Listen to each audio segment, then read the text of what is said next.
Rods, tingnan mo. Sila na ba yan?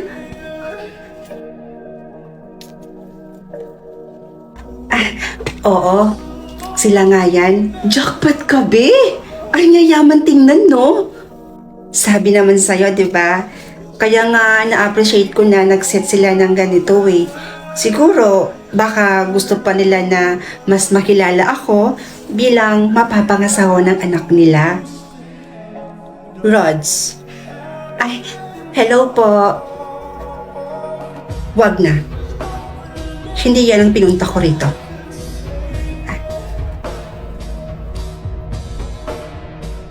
Sino siya? Best friend ko po. Sumama po siya sa akin kasi gusto niya daw ko kayong makilala. Hello po. Pasok na po tayo sa loob. Kami na po bahala sa bill. Kakasahod naman po namin kanina. Hindi na. Hindi na naman ako magtatagal. Umorder na lang kayo ng sa inyo.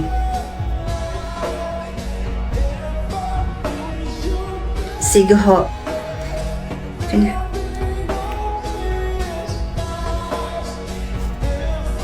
May konti lang naman akong sasabihin tungkol sa anak kong si Marvin. Huwag po kayong mag-aalala, tita. Alagang-alaga ko po siya sa bahay. Lumaki si Marvin sa may malaking tahanan. 3 ang yaya at nakakakain ng higit sa 3 beses sa isang araw. At nasusunod ang lahat ng mga gusto niya. At ngayon, independent na po siya. Marunong na siyang maghugas ng plato, marunong na siyang maglinis, maglaba, at marunong na din po siyang magluto. Which is not good for him. Po. Hindi na ako magpapaligoy-ligoy pa, Rods. Hindi kita gusto para sa anak ko. Pero tita, nung kasama ko po si Marvin, sinabi daw po ninyo sa kanya na boto daw po kayo sa amin dalawa. Siyempre sasabihin ko yon. Wala eh. Mahal ka niya. At ayokong sumama ang loob ng anak ko. At ayoko rin hindi kami magkasundo ng anak ko nang dahil lang sa babaeng katulad mo. Kaya ako na ang nakikiusap sa'yo, Rods. Dahil ang gusto ko para sa anak ko, makahanap siya ng babaeng mayaman, katulad namin, katulad niya, at higit sa lahat ay magiging masaya siya sa babaeng mapapangasawa niyang mayaman. And I made a research about you. Nasa hospital ang kapatid mo. And kailangan niyo ng pera, right? Makakatulong niyang milyon na yan kapalit ng pag-iwan mo sa anak ko. And please, hindi to dapat malaman ni Marvin.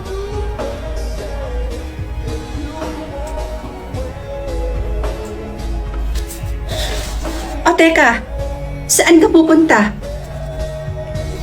Ibabalik mo yung cheque?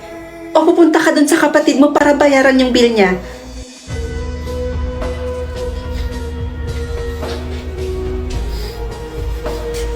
So after ng meeting natin sa client number 2, may meeting pa tayo sa Metro Manila, tama ba?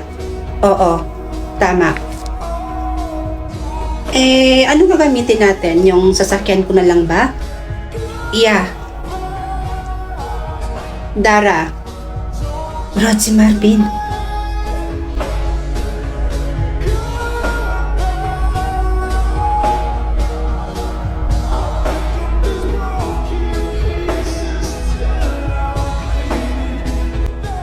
Marvin? Hindi ko alam kung matutuwa ako muli na nakita kita, Rods. Matapos mo kong ipagpalit sa milyon ni Mami. Mukha kang pera, manggagamit. Wala kang alam sa mga nangyari, Marvin.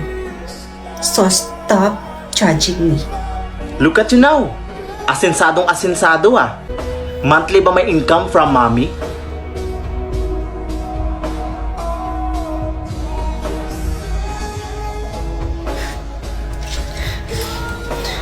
Dara. Dara, halika na. Mukha kang pera. Pinagsasabi mo. Kung makapagsalita ka, parang alam mo na lahat ng pinagdaanan ng kaibigan ko, ha? O, ayan. Nasa loob niya ng checkeng binigay ng mama mo. Kasama ng pirma niya.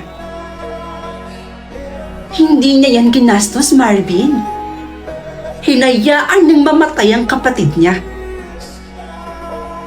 Kaya wala kang karapatan para pagsabihan ng kaibigan ko ng ganon. Alam mo, sa totoo lang, hindi naman dahil sa mga magulang mo kung bakit kanya iniwan. Dahil yon sa mga nalaman niya tungkol sa'yo. Sa lahat ng pinagkagawa mo. At kung sino ka talaga. Ha? Anong sinasabi niyo?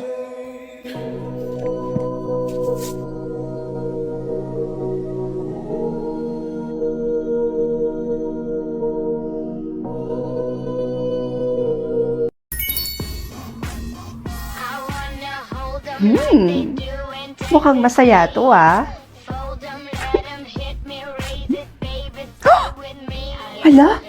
May Zootopia to na pala sa Loklok? Hala, nakaka-excite naman panoorin. Panoorin ko to mamaya pag uwi ko galing sa school. Ay nako, sana di ako malate. Uy, Rods! Papasok ka na ba sa school? Opo, Aling Marites. Papasok na po ako. O siya, sige na po, alis na ako, ah. Papasok nga ba talaga? O baka naman, makikipaglandian naman sa kung sino-sinong lalaki dyan. Aling Marites, hindi po ako kagaya ng anak nyo na maagang nabuntis. Ano? Saan mo naman nalaman yan? Naku, Aling Marites, alis na ako, ah. Baka kung ano-ano pa kasi yung malaman ko tungkol sa buhay mo, eh. Lagot ka niyan. Bye! Wow! Kyle!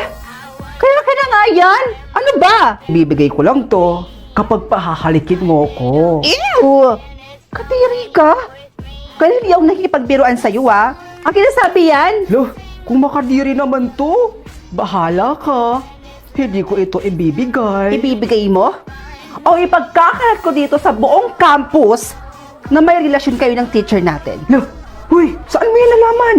Oh, ito na. Ito naman, nagbibiro lang naman ako eh. Saan kaya may kantin dito? Ay, andun pala yung kantin na palagi kong pinagbibilhan ng chichirya. Makabili nga doon. Aling Sungit, pagbilan po ng 3 chichirya. Yung, ayun po, yung 2 yon. Tapos, ito, ayan. 3. Oo na, dyan ka lang, maghintay ka. Sungit naman ito. Lo, Candy pa din yung susukli sa akin ngayon? Eh, nandito pa yung candy na isinukli sa akin nung nakaraang araw, ah.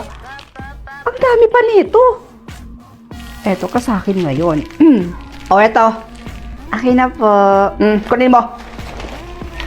Eto pa yung bayad.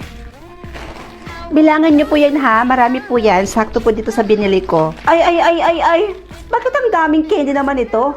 Eh, yan naman po yung isinukli niyo sa akin nung nakaraang araw, Ale. Tsaka, napag-alaman ko kasi na candy pa din yung isusukli niyo sa akin ngayon. Kaya inunahan ko na kayo. Aba, lokong batang to, ah. Bye, Ale. Ay, bumalik ka dito! Ma, nandito na po ako. Ma? Ma?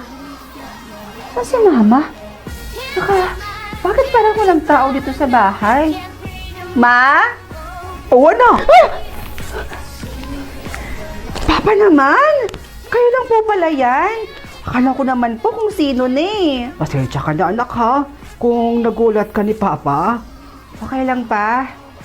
Si Mama po, nasan po siya? Namalengke lang siya saglit. Babalik din yun kaagad. Kaya naman po pala wala siya dito sa bahay. Opa, bakit pawis na pawis po kayo? Ano po ginawa niyo? Pa, nag-away na naman po ba kayo ni Mama? Hindi na kami nag-aaway ng mama mo, anak. Ang katunayan nga niyan, naghukay ako sa likod ng bahay natin. Ganun ba? Pero, naghukay? Sigurado kayo pa ha? Wala kayong ginawa? Hindi kayo nag-away ni Mama? Oo, anak. Sigurado ako. Huwag kang mag-aalala. Pa?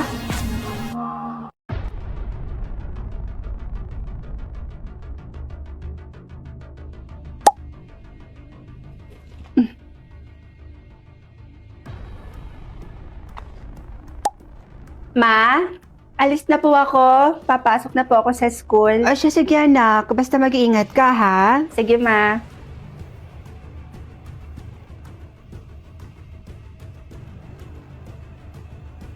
Ha? Bakit parang lahat tungkol kay Papa?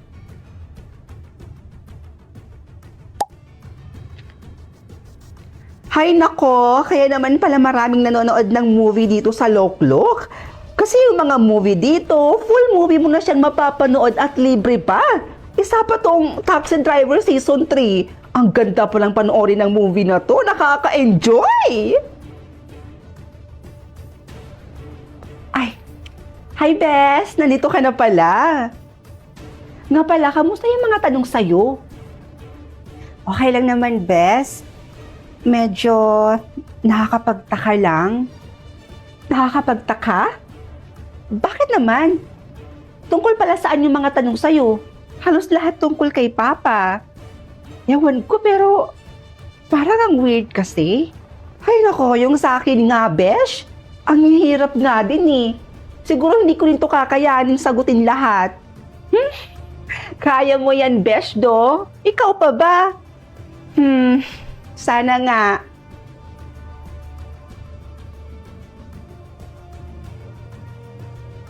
Ang weird. Tungkol na naman kay Papa?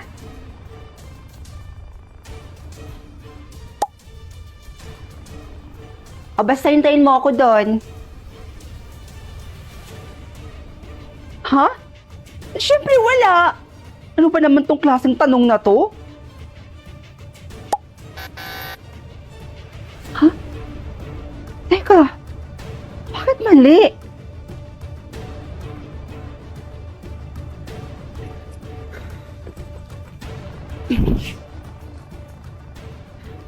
Uy, Bes! Bakit parang nagmamadali ka yata? Ano bang meron? Ano kasi, Bes? May mali kasi ako nasagutan tungkol kay Papa. Gusto ko munang umuwi at gusto ko makausap si Mama. May gusto kasi akong itanong sa kanya tungkol kay Papa eh. Medyo naguguluhan kasi ako. Ganun ba? O siya nga pala, Bes, mag-iingat ka dyan sa daan ha? Dahil may killer na paggala-gala ngayon. Ang dami na nga nang napatay. Ha? Totoo ba yan? Oo, Bes. Kaya ikaw, mag-iingat ka ha? O siya, sige, Bes. Mauna na ako sa'yo ha. Ikaw, umuwi ka na din. Baka kasi ano pang mangyari sa'yo dito? Sige, Bes. Hindi rin naman ako magtatagal dito eh. Dahil uuwi na rin ako ngayon. O sige na. Babay na ha. Kailangan ko nang magmadali. Ingat ka ha!